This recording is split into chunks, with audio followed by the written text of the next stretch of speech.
It is hugely popular in China, but in recent years, it has spread all over the world and is practiced by all ages.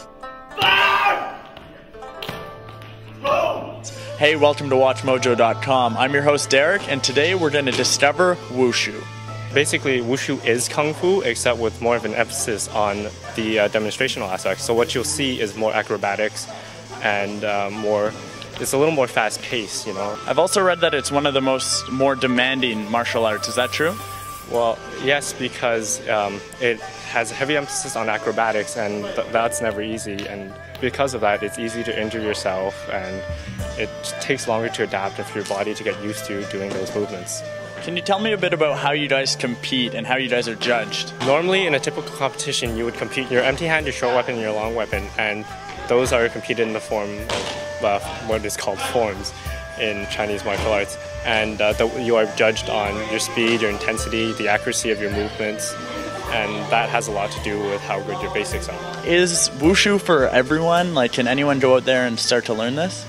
Pretty much anyone, because Wushu is not limited to one style. We have several different styles. Can you take us through the moves that Stefan's about to show us here? Well, the first style he's going to show you is long fist, which is an empty hand style with focus on speed, acrobatics, and strength.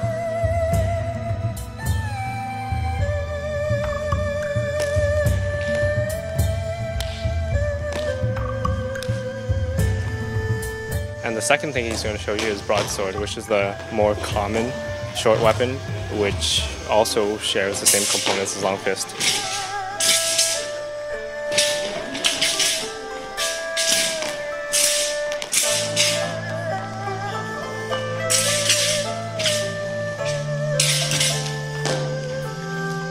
We also have Tai Chi, which is an internal style, which is more slow and more internally focused. So there's really something for everyone.